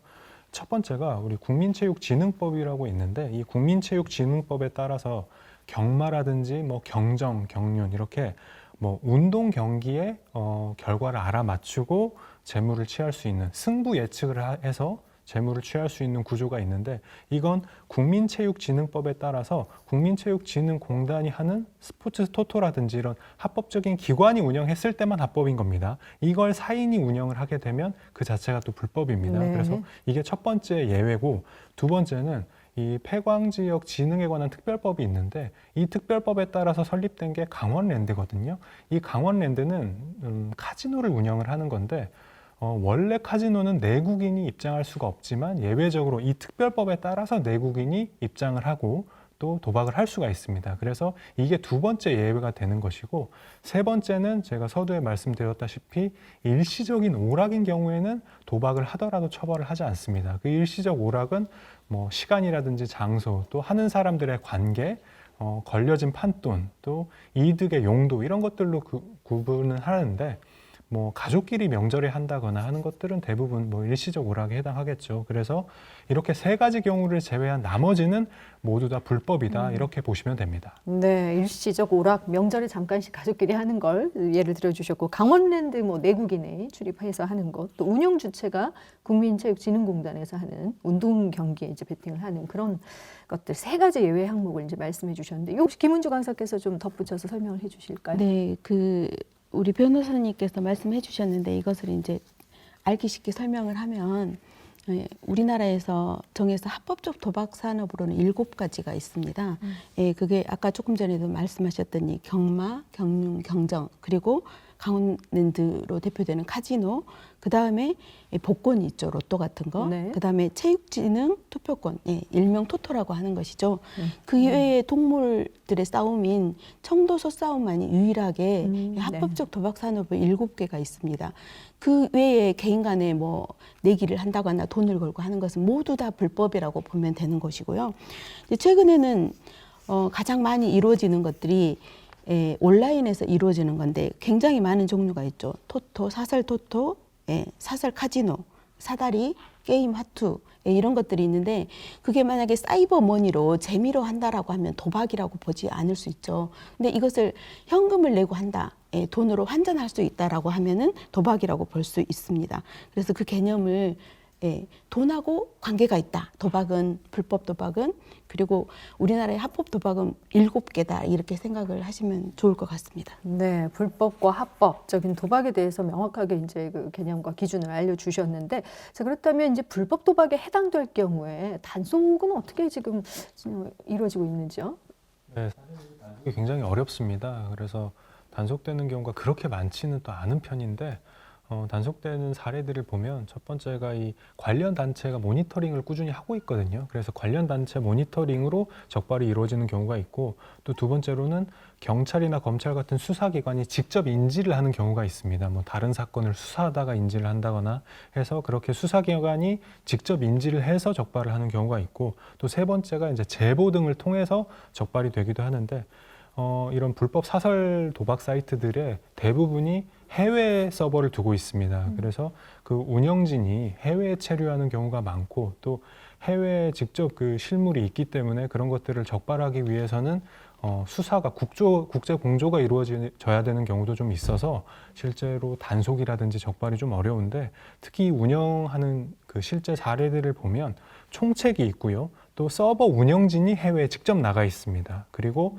모집책이 있어서 도박을 할 사람들을 국내에서 모집하는 사람들이 따로 있고 또 환전책이라고 해서 그 실제 게임 머니를 현금으로 환전을 해주는 이 과정에서 이제 불법 대포 통장이라든지 이런 것들이 활용이 되기도 하는데 그래서 이 도박이 단순하게 이 도박 자체만 가지고도 나쁘지만 기타 등등의 여러 가지 다른 제2차 범죄를 만들어낼 수 있다는 점에서 도박이 다른 사건과 다른 사회, 다른 개인에게도 또 안 좋은 영향을 줄 수 있다는 점이 좀 특징적인 점입니다. 네, 도박이 어떻게 보면 이제 뭐 개인에 그치지 않고 집단이 이렇게 관리를 하면서 운영이 되고 있고 해외까지 퍼져 있으면서 단속이 굉장히 현실적으로는 어려운 실정이라는 말씀을 해주셨어요. 한은경 센터장님 어떻습니까? 말씀 주셨다시피 이제 불법 도박의 문제가 굉장히 심각해질 것으로도 앞으로 예측이 되는데요. 규모만 보더라도 되게 지금 80조가 넘어가고 있고 합법인 한 20 몇 조에 거의 한 4배 정도에 육박하고 있습니다. 그리고 그 가파른 어떤 증가 추세도 문제시되어지는데요. 4년 만에 불법 도박의 규모는 10조 원 이상 증가했습니다. 다만 이게 지하 경제적인 어떤 것을 은닉되는 이제 그런 점들이 있다라고 가정해 보면 실제 불법 도박의 규모는 훨씬 더 크지 않을까 이렇게 좀 보여지고요. 네. 그 불법 도박의 유형으로 볼 때도 합법 도박과 유사하게 스포츠 베팅을 불법으로 하는 경우가 가장 높았습니다. 대략 5천억 원 정도의 규모가 현재 집계가 되어 있고요. 다음으로는 불법 사행성 게임장, 일명 일반 성인 오락실이라고 되어 있지만 그런 것들이 불법적인 형태로 이루어지는 경우, 뒤를 이어서 카지노나 경마, 경륜 등이 불법으로 이루어진 사설 형태가 불법 도박의 규모 중 굉장히 큰 부분을 차지하고 있습니다. 그러면 이러한 형태의 불법 도박은 합법 도박에 비해서 되게 더 중독성이 가중되는 그런 구조를 갖고 있는 것 같습니다. 베팅액의 제한이라든지 뭐 장소, 시간 이런 것들에 구애를 받지 않기 때문에 훨씬 더 많은 사람들이 더 자유롭게 도박에 참여할 수 있는, 즉 브레이크가 없는 상태, 이런 것들의 구조가 매우 중요하다라고 보여지겠고요.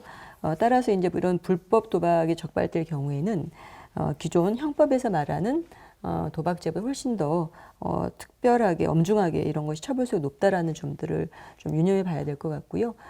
특히 이제 이용자가 스스로 제보해서 신고하는 것 또한 최근 들어서는 뭐 경륜 경정 같은 경우에는 최대 포상액이 1억까지 올라가는 형태로 이런 부분은 훨씬 더 심각성이 커지는 만큼 이용자를 통한 제보의 포상 수위도 매우 높아졌다는 것도 주목할 만한 점인 것 같습니다. 네, 말씀해 주신 것처럼 도박이라는 것 자체가 사실 범위가 생각보다 굉장히 넓고 확장되어 있는데 불법 도박은 음지에서 이렇게 성행이 되고 있어서 우리가 실제로 잘 모르는 거거든요. 그래서 앞서 말씀해 주신 신고 유무가 굉장히 중요한 사안이 될 수 있을 것 같습니다. 그래서 그 신고할 수 있는 방법에 대해서도 좀 일반인들이 좀 알 수 있었으면 좋겠는데요. 김은주 강사께서 좀 설명을 해 주시죠. 네, 신고를 하려면 우선 본인이 그 경험을 해봐야 되는 되게 많죠. 네. 그래서 내가 그 사이트에서 도박을 해봤다. 이것을 사실 신고하기가 그렇죠. 개인으로 네. 봐서는 굉장히 어렵죠. 내가 했다는 것을 커밍아웃을 해야 되는 상황이잖아요. 그렇지만 이제 만약에 이 사이트가 압수수색이나 당했다고 했을 때는 본인이 더 큰 이제 처벌을 받을 수 있으니까 신고를 일단은 하시는 게 좋겠고요. 불법 도박 사이트에 대해서 신고하는 방법은 그 불법 사행산업감독 신고센터라는 데가 있습니다. 그래서 여기 대표번호가 18550112라고 돼 있는데요. 여기다가 신고를 하시면 1차적으로 신고가 가능합니다. 그리고 홈페이지도 있으니까 한번 찾아서 신고해 보시면 좋을 것 같고, 내가 당했던 그 불법 도박 사이트로 인한 폐해가 다른 사람에게도 또 전가될 수 있으니까 이 점을 조금 유념하시고 지금 처벌에 받는 일단 먼저 그것을 해결하시는 게 좋을 것 같습니다. 네, 본인 처벌의 스스로 두려움보다는 네, 네네. 신고를 하기는 정말 두려운 상황인데 네. 그래서 뭐 주변 사람들에게 뭐 얘기를 살짝 흘린다든지 뭐 그런 경우도 없지 않아 있을 것 같습니다.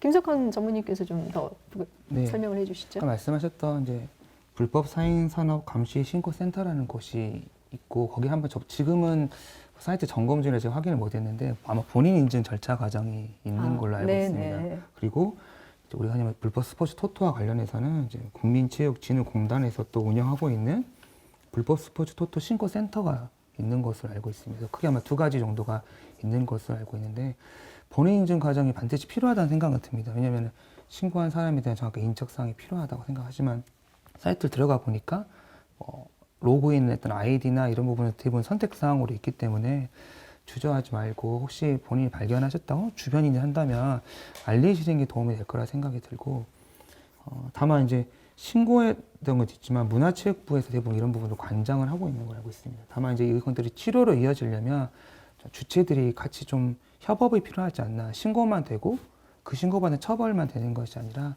실제로 하고 있는 사람에 대한 이용자에 대한 치료의 과정들 그런 프로세스까지 이어지려면은 다른 어떤 주체들, 그러니까 치료의 주체자 좀 보건복지부를 하면 이런 주체들과 좀 협업을 하는 것도 어떨까라는 생각이 좀 들었습니다. 네, 신고에 그치는 게 아니라 이게 이제 치료까지 이어질 수 있는 부분의 협업을 강조해 주셨습니다. 여러 가지 뭐 범죄 중에 흔히 그 사기 같은 경우도 사기 행위를 통해서 얻는 이익이 처벌이나 뭐 이 손해보다 크기 때문에 자꾸 사기를 행각을 벌이는 것이다라는 얘기를 들은 적이 있는데 도박의 경우는 어떻습니까? 처벌이 어느 정도인가요? 정경민 변호사께서 먼저 좀 얘기해 주시죠. 그 도박 같은 경우에는 우선 처벌을 할 때 어떤 사람을 처벌할지에 관해서 좀 나눠서 설명을 드려야 될 것 같습니다. 사업자와 이용자로 좀 구분을 해야 되는데 먼저 사업자 같은 경우에는 크게 보면 2가지 범죄를 동시에 저지르는 경우에 해당하거든요. 일단 국민체육진흥법상 도박 개설죄가 되고요. 그래서 도박장을 개장을 했다라는 것 자체가 범죄 행위가 되는 것이고 이게 동시에 형법상 도박공간 개설죄가 됩니다. 그래서 국민체육진흥법과 형법 위반이 되는데 그래서 이 단순 이용자가 아니라 사업자 같은 경우에는 좀 가벌성이 더 크잖아요. 일반 이용자에 비해서 범죄 행위 자체의 틀을 만들어 놓은 사람들이기 때문에 그래서 실무상으로도 이 사업자 같은 경우에는 대부분 징역형이 선고가 되고 그 형량도 뭐 적게는 징역 1년에서 많게는 징역 7년 정도까지 선고가 되거든요. 그래서 굉장히 좀 처벌을 강하게 하고 있는 편이다. 이렇게 아시면 될 것 같고, 반면에 이제 이용자 같은 경우에는 조금 다릅니다. 네. 이용자는 이제 일반 형법상 도박죄라든지 뭐 계속 반복해서 했다라고 한다면 상습 도박죄로 처벌이 되는데, 이 경우에는 도박죄 같은 경우에 법정 형량이 벌금형입니다. 그래서 벌금형, 뭐 벌금 1,000만 원 이하로 선고가 되고, 또 상습 도박인 경우에도 대부분은 벌금형이 선고가 되거든요. 그래서 이 단순 이용자 같은 경우에는 실제 처벌이 좀 낮고 벌금형이 많다 정도로 아시면 될 것 같고, 여기서 더 하나 덧붙이고 싶은 부분은 청소년 같은 경우에는 소년법이 적용이 되기 때문에 사실 청소년의 범법 행위가 대부분 보호 처분으로 종결이 되는데요. 네. 그래서 청소년이 어떤 도박 사이트를 이용을 했다라고 한다면 마찬가지로 이용 그 자체만 본다면 형사처벌이 아니라 보호 처분으로 끝날 수가 있는데, 경우에 따라서는 청소년도 단순 이용이 아니라 좀 적극 가담을 하는 경우도 종종 있습니다. 뭐 인출책 역할을 한다거나 혹은 모집책 역할을 하는 청소년도 있거든요. 이런 경우에는 보호 처분이 아니라 형벌로서 뭐 징역형이라든지 집행유예도 충분히 받을 수 있다라는 점을 명심하셔야 될 것 같습니다. 네, 운영 사업자 그리고 단순 이용자인지 이거에 따라서 그 처벌들이 또 달라지는 부분을 짚어주셨는데요. 한은경 센터장께서 좀 더 추가적으로 말씀해 주실 게 있을까요? 그 우리나라 현행 법률상 어떠한 형태의 도박이든 저희가 법적으로 문제시되고 있는데, 특정한 아까 말씀드렸던 예외적인 경우를 제외하고는요. 근데 저희가 조금 더 들여다봐야 될 부분은 이제 청소년이든 성인이어도 아주 경미하거나 초범인 경우에 동일한 잣대를 적용할 것인가에 관한 것은 좀 고민이 필요할 것 같습니다. 저희 센터에서는 되게 경미하거나 이게 초범인 경우에는 조건부 기소유예 프로그램이라고 해서 어떤 그 변화의 어떤 계기를 좀 제공해 주는 이제 그런 프로그램도 제공하고 있고요. 특히 청소년 같은 경우에는 되게 처벌까지 이어지는 경우는 그렇게 많지 않거나 또는 보호 처분으로 이제 연결되긴 하지만, 되게 우연하게 이것이 불법적인 형태인지도 인지조차 못한 채 도박을 참여하게 되는 그런 청소년들이 좀 있는 것 같습니다. 그래서 나중에 그 불법 사이트 접속에 관한 것을 걱정을 해서 되게 불안에 떠는 그런 청소년들도 제가 본 적이 있는데요. 네. 좀 적절한 예일지는 모르겠지만 저희가 불법 총기류 같은 경우 자진 신고하는 기간이 있지 않습니까? 네. 그래서 청소년들 같은 경우에 그런 어떤 자진 어떤 신고하는 그런 어떤 부분을 좀 만들어 놓으면 어떨까? 처벌보다는 보호나 그 다음에 어떤 행동을 막기 위한 그런 제도적인 장치도 조금 더 넓게 유연하게 해석하는 부분도 도박 문제 처벌에 필요한 부분이라고 좀 생각되어집니다. 네, 불법 도박에 대해서 그 처벌에 대한 이야기를 하다 보니까 뭐 뒷부분에서 제가 질문을 좀 드리려고 했는데, 불법 사이트들에 대한 제재 조치가 지금보다는 이제 더 강화돼야 한다라는 의견이 있어서요. 여기서 좀 더 이야기를 나눴으면 좋겠습니다. 김은주 강사께서 지금 불법 사이트들에 대한 제재에 대해서 어떻게 생각하시는지. 네. 그 최근에 국감에서 2020년도에 그 이런 문제에 대해서 얘기가 된 걸로 알고 있는데요. 네네. 제가 자료를 찾다 보니까 형사정책연구원에서 2019년에 발표한 자료에 보면은 그 처벌이 너무 수위가 낮다라는 얘기가 공통적으로 나오고 있는 것 같고요. 그 사람들의 공급자, 예를 들면 사이트 운영자들에 대한 경제적 이익의 환수가 굉장히 중요하다고 볼 수 있겠습니다. 그 사람들이 이 사이트를 운영함으로 인해서 많은 사람들의 피해를 줬고, 개인적으로는 부를 거머쥐었다라는 것들이 만약에 이게 현실화된다고 하면 네. 이 유혹으로부터 벗어날 사람들이 많지 않다고 보이고요. 이제 제가 이거는 좀 사례를 들어서 얘기를 드리면, 제가 어느 전남 지역의 학교를 강의를 갔었는데 교장 선생님이 신신당부하신 사건이 있었어요. 뭐였냐면 그 고등학교였는데 그 고등학교에 선배들이 조폭인 경우가 있었어요. 근데 네네. 그 조폭인 선배들이 멋진 차를 타고 와서 돈을 팡팡 쓰면서 그 아이들한테 유혹을 하는 거죠. 내 밑에 와서 일해라. 잘 봐주겠다. 네. 이런 식으로 일하다 보면 애들은 당연히 유혹에 빠질 수밖에 없죠. 알고 보면 불법 사이트 운영자였던 거죠. 네. 그런 경우에 선배들이 멋진 모습을 보이면 따라갈 수밖에 없잖아요. 그래서 반드시 이게 패가망신한다. 더군다나 여러 사람들에게 피해를 주는 일은 어떤 경우로도 정당화될 수 없다라는 것이 법적으로 사법적 정의가 실현이 된다고 하면 이런 것으로 인해서 헛된 꿈을 꾸는 사람들은 많이 없어질 거라는 생각이 듭니다. 네, 혹시 정경준 변호사도 좀 덧붙여주실 말씀 있으십니까? 우선 그 사설 도박 사이트 같은 경우에는 누구나 이용할 수 있다라는 점이 문제거든요. 뭐 성인 인증이나 이런 절차가 너무 허술하게 돼 있고 심지어 성인 인증이 아니라 그냥 일반 인증조차도 하지 않고 이메일 주소만 하나 기입하면 가입이 가능하고 또 이용이 가능한 구조로 되어 있습니다. 그래서 이런 부분을 좀 지속적인 모니터링을 통해서 이 사설 도박 사이트들을 좀 차단하는 조치가 필요할 것 같고요. 물론 이런 도박 사이트들이 뭐 처벌을 하고는 있습니다만은 그 적발하고 검거하는 절차가 굉장히 힘듭니다. 해외 사이트가 있기 때문에 그 부분이 좀 어려운데 이게 또 다른 범죄와의 관련성을 제가 계속 거듭 말씀을 드립니다만은 이 도박 사이트들을 운영하는 사람들은 기본적으로 환전이 필요하거든요. 그러니까 사람들이 도박 자금을 건네면 그 도박 자금을 사이트 상에서는 가상의 돈으로 환전을 하고 또 그 가상의 돈으로 돈을 따게 되면 또 일반 이용자들이 현금으로 또 인출하는 절차가 필요한데 그 과정에서 필요한 것들이 통장이거든요. 계좌인데 그 계좌를 사이트를 이용하는 사람들이나 혹은 또 사이트를 운영하는 사람들이 직접 본인의 계좌를 사용을 하지 않고 대포 통장이라든지 하는 것들을 불법적으로 사용을 하고 또 그 과정에서 불법적인 대포 통장이 필요하니까 뭐 고수익 알바를 제시를 해서 계좌만 통장만 빌린다거나 하는 또 다른 범죄가 계속해서 생겨나거든요. 그러니까 이게 일종의 범죄의 온상이 될 수 있다는 점에서 이런 2차, 3차 범죄로 계속 확산되는 부분을 좀 막는 조치가 필요하고요.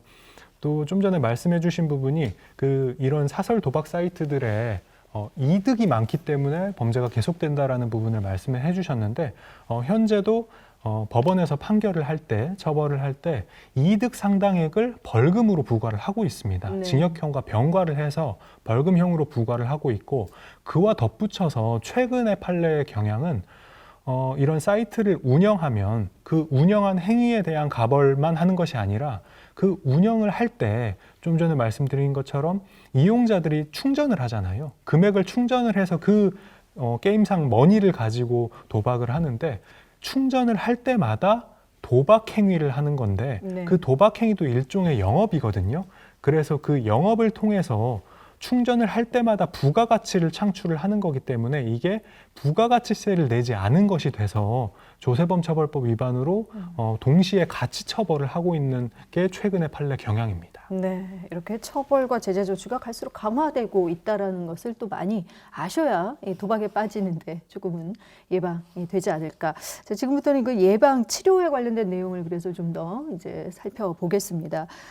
일단 도박에 빠지는 사람들은 뭐 따로 있다. 혹시 제가 앞서도 뭐 그런 성향이 있나라고 질문을 드려서 우리가 그런 오해들을 하고 있는 것 같아요. 생각보다 평범하고 생각보다 뭐 내성적이고 뭐 이런 성향이 있을 수도 있는데 여기에 대해서 김은주 강사께서 뭐 실제로 또 이제 교육들을 하시면서 이런 사례들을 많이 접하실 것 같습니다. 어떻습니까? 예, 제가 말씀드릴 수 있는 것은 사례를 통해서 말씀을 드릴 수밖에 없는데 네. 이제 보호관찰소 갔을 때 제가 도박 중독에 빠진 아이들을 좀 봤었어요. 근데 그 중에는 우리들이 일명 말하는 사이트 운영자, 토사장 밑에서 일하는 총판의 경우도 봤었고, 그 다음에 그 돈을 많이 잃어버린, 제가 만났던 아이 중에서 가장 돈을 많이 잃어버린 아이였는데 5천만 원 정도의 네. 낭비를 거기다가 돈을 쏟았다고 하더라고요. 처음에는 엄마의 뭐 명품 가방 같은 거 좀 훔쳐다가 팔기도 하고 이러다가 안 되니까 친구들한테도 빌리기도 하다가 그다음에 결국에는 2차 범죄가 이어져서 보호관찰소에 온 경우도 있었죠. 그런 경우를 봤을 때 이 아이가 영영 이 상태로 불행한 삶을 살 수 있느냐 이렇게 볼 수도 있지만 그 아이는 우리들이 생각할 때 그 도박에는 되게 금전 추구나 흥미 추구 이런 요인들도 많이 있는데 그 아이는 굉장히 성격이 조용한 아이였어요. 네. 자기 말을 잘 표현하지 못하는 그런 아이였죠. 그런데 여기 도박의 요인에는 그 심리적인 것도 있잖아요. 회피를 하고 싶다던가 현실에서 또 나의 위안을 찾는다던가 그런 요인도 있으니까 어떤 성격이 더 많고 적고 이것은 따질 수 없을 것 같고요. 네. 제가 생각하기에는 어떤 계기, 내가 도박에 빠질 수 있는 계기, 이것을 만들지 않는 게 가장 중요한 것이 아닌가. 그래서 엄마들, 저는 이제 엄마이기도 하니까 엄마 입장에서 말씀을 드려보면 이 친구는 사귀고 이 친구는 사귀지 말라는 것은 아니지만 될 수 있는 대로 같은 뜻을 가지고 또 시간 관리를 잘하고 이런 것들이 굉장히 중요할 것 같습니다. 그래서 그 중독의 문제에 있어서는 그 외로움이나 우울감 이런 것들도 굉장히 중요하기 때문에 이런 개인의 관리를 잘하는 것도 좋을 것 같습니다. 네, 정경준 변호사께서 한 말씀 해주시죠. 우리가 도박을 하는 사람들이라고 생각을 하면 흔히들 이미지를 타짜라든지 그 타짜와 상대되는 뭐 돈 많은 사장님 이런 사람들을 생각을 하는데요. 네. 제가 실제로 도박하신 분들을 만나보면 가장 많은 직업은 첫 번째는 그냥 회사원, 그리고 두 번째는 학생, 그 외에도 뭐 전문직이라든지 심지어 공무원도 있었거든요. 그래서 도박을 하는 사람들이 특정한 어떤 부류다, 어떤 계층이다 이렇게 얘기하는 것은 이제 의미가 없는 것 같고 각양각색의 사람들이 전부 할 수 있는 게 도박입니다. 그렇기 때문에 누구나 도박을 할 수 있다라는 생각을 항상 하고 뭐 예방이라든지 이런 것들에 좀 신경을 써야 될 것 같습니다. 네. 자, 그래서 이 도박에 이제 빠져서 중독을 경험하는 사람들을 대상으로 치료하는 프로그램들이 이제 마련이 돼 있죠. 그래서 어떤 프로그램을 거쳐서 치료가 되고 또 어느 정도 그 기간이 소요가 되는지 이런 것들도 궁금한데 김석환 전문의께서 좀 설명을 해주시죠. 실제로 도박 중독에 빠져 있는 분들을 만나면 굉장히 거짓말을 많이 하시는 것 같습니다. 그러니까 자기의 문제를 드러내지 않기 위해서 혹은 또 자신이 문제가 없다라는 걸 인식하게 해서 어떤 거짓말을 계속 하게 되는데 그 거짓말이 결국에는 신뢰를 잃어가고 그 신뢰를 결국에는 무너지는 것이 결국에 병원에 오게 되는 이유라고 생각합니다. 그래서 단순히 도박을 당신이 문제가 있어 라고 인식한 걸 넘어서 본인이 가지고 있는 이 중독으로 변했던 성격적인 그리고 또 변화된 자기의 모습들에 대해서 정확히 인식해 나가는 것 그런 치료가 결국에는 중독에 있어서 더 중요한 치료지 않나라는 생각이 좀 듭니다. 그런데 그 문제가 단순히 뭐 입원한다고 뭐 1, 2개월 치료한다고 변화되지는 않겠죠. 네. 그래서 병원에서는 보통 일반적으로 중독의 치료를 3개월로 얘기를 하고 있습니다. 보통은. 하지만 치료를 정말 성실히 받고 또 그 치료에 대한 온전히 본인이 변화됐다고 인식하게 되면 이제 두려워하시는 것 같아요. 내가 정말로 나가서 이 문제를 정말로 해결할 수 있을까? 자신이 사실 많이 없어진다. 라고 한다면 어쩌면 그게 치료를 이분께서 정말 변화되려고 노력하시는구나 라는 생각을 하게 되는데 중독의 치료는 사실 평생 치료라고 보통 얘기를 합니다. 그러니까 우리가 뭐 음주하신 분들이나 혹은 뭐 도박을 하신 분들이 가끔 저한테 물어보시는 게 언제쯤 즐겁게 술을 마실 수 있을까요? 남들처럼.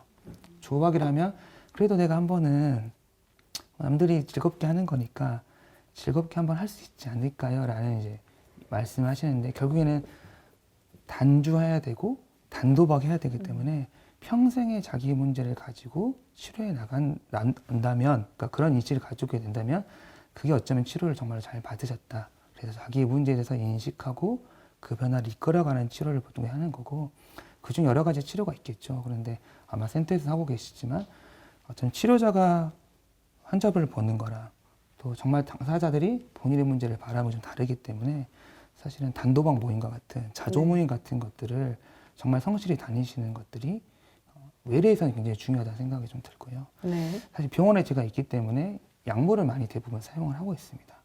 중독이라는 분야가 사실은 예전에는 습관이지 않을까? 이 사람이 잘못돼서라고 봤는데 이제는 뇌에 있는 구조적인 문제를 보기 때문에 그 구조적인 변화를 도와줄 수 있는 약물 치료가 요즘에 많이 개발이 되고 있고 네. 그에 대한 약물 치료하는 것도 실제로 도움이 될 거라고 생각을 하고 있습니다. 네. 어쨌든 뭐 술과 담배 끊는 분들에게 난 끊은 게 아니라 멈춘 거야라고 얘기하듯이 이 도박 중독 치료 역시 행위 자체를 잠시 멈춘 것이지 이건 지속적 평생 치료로 가야 하는 것이다라는 부분을 언급을 해주셨습니다.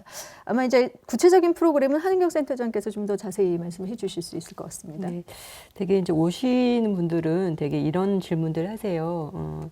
나 같은 사람들이 많이 오나요?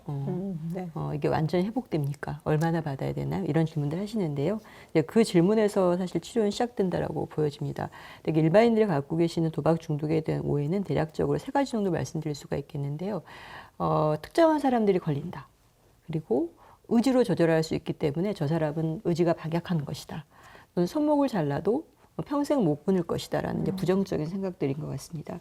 이런 오해들을 좀 바꿀 수 있는 형태의 정보 제공과 같이 대인관계를 통해서 이런 것들을 변화시켜 나가는 작업을 하게 되는데요.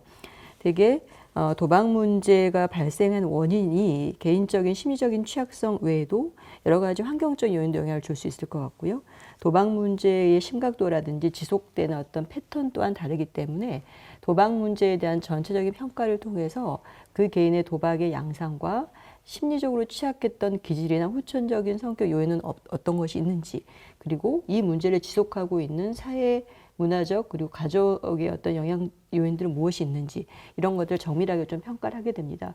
그래서 원인을 알아야 치유 과정도 있다시피 그 원인에 관한 과정들을 대략 3개월 이상 집중적으로 저희가 살 빼는 것에 비율을 좀 많이 드리는데요. 네. 근력을 만들기 위해서는 정기적인 빈도로 오랫동안 해야 살을 빠지는 원리처럼 주 1, 2회 정도의 정기적인 빈도를 갖고 3개월 이상 자신의 내면을 들여다보고 변화를 실천할 수 있는 그런 과정을 개인 혹은 집단 상담을 통해서 진행을 하고요. 그런 종결되는 과정 이후에도 재발이 매우 작기 때문에 네.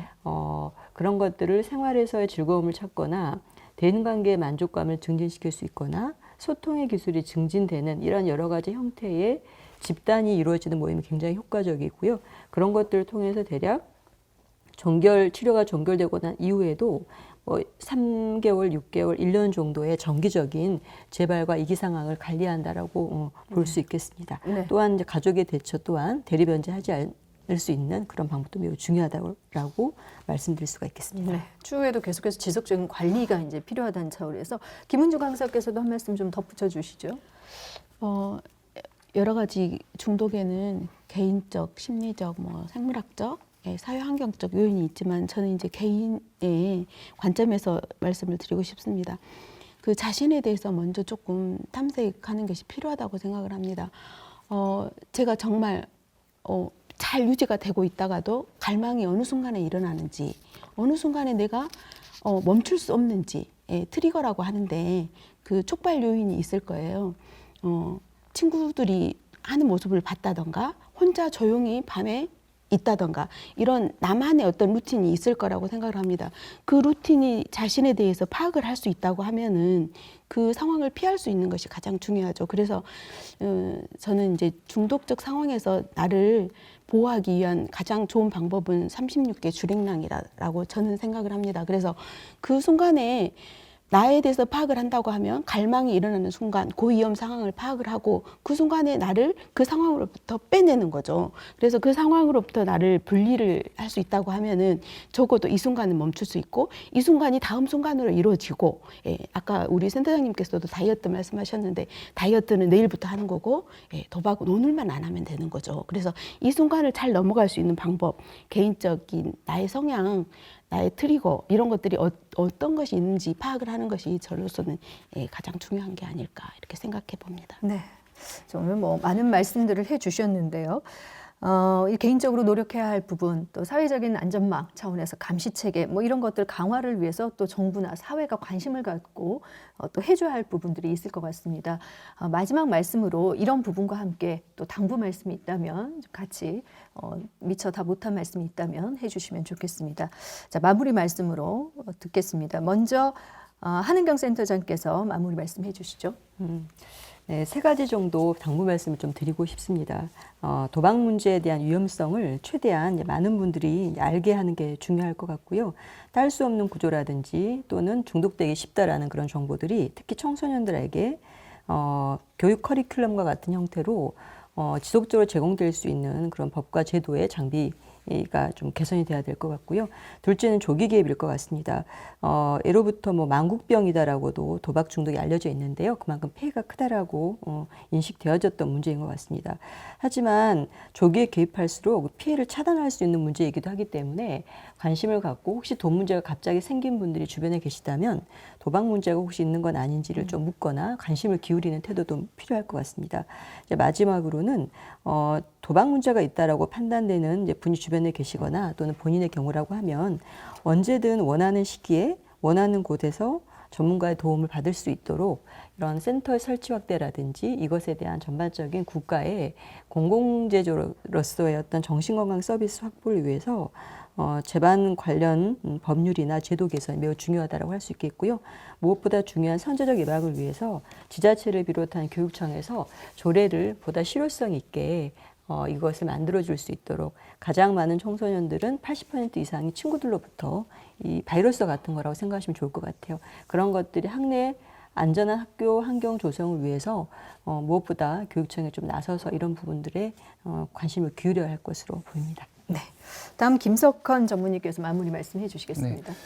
문화체육부에서 사행사업에서 22조라는 수익을 건다고 했었는데 그게 실제로 그러면 얼마나 치료에는 쓰이고 있는지가 굉장히 작은 예산으로 알고 있습니다. 네. 그러니까 여긴 중독을 만들어낸 여러 가지 요인들에 대해서 국가에서도 치료에 대한 접근을 좀 하셨으면 좋겠다는 생각이 좀 마음에 들고 저는 특별히 한 내담자 당사자보다는 보호자분들이 사실 굉장히 많은 고통을 경험하십니다. 그래서 그런 걸 일시만 좀 갚아주면 되지 않을까, 그러면 이 문제가 모두 해결되지 않을까라는 생각을 많이 하시는데 병원에 내원하시는 분들이 대부분 중독에 빠져 있고 중독은 계속 반복하고 있다는 거기 때문에 그 문제에 대해서 일시 꼭 변제하지 않고 치료를 함께 나가셨으면 좋겠다는 생각이 들고요. 무엇보다도 가족들이 이걸 숨기고 싶어 하시고 계속 그 중독자에게 굉장히 매달려 있는 모습을 많이 봅니다. 그래서 보호자분에 대한 치료 혹은 보호자분 스스로가 이 문제에 대해서 본인 스스로 행복하려고 노력하시면 좋겠다. 너무 당사자에게 너무 매몰되지 마시고 어쩌면 저희가 결국엔 치료를 원하면 회복을 하는 거라면 가족들 역시도 회복에 함께 참여했으면 좋겠다라는 생각이 듭니다. 네. 다음 김은주 강사께서 마무리 말씀해 주시겠습니다. 네, 저희 우리나라에 예전에 이런 말이 있죠. 이 세상에 공짜는 없다라는 말이 있죠. 눈앞에 어쩌다가 한번 대박의 경험에 빠져가지고 본인의 인생을 망칠 수가 있는 거죠. 특히 청소년들은 이 문제에 대해서 조금 더 걱정이 되고요. 그런 의미에서 청소년들이 그 온라인 도박을 많이 하듯이 치유의 방법으로도 온라인을 많이 이용했으면 좋겠다라는 것이 제 생각입니다.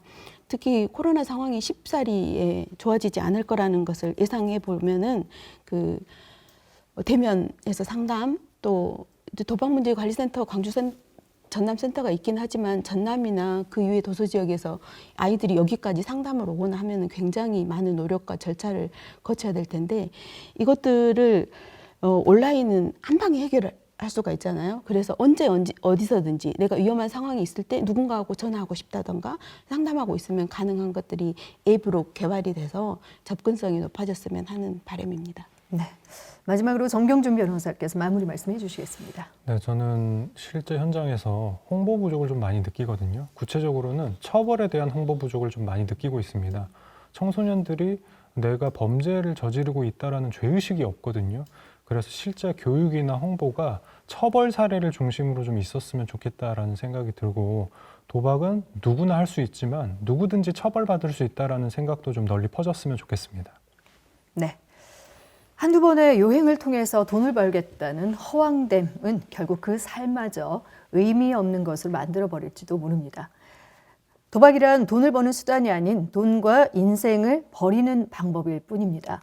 도박 중독은 개인뿐 아니라 가족 그리고 사회의 문제이기 때문에 도박 중독에 대한 사회 그리고 가족들의 인식과 태도 변화가 시급하다는 점 기억하시면서 오늘 이 시간 마무리 짓겠습니다. 함께해 주신 여러분 고맙습니다.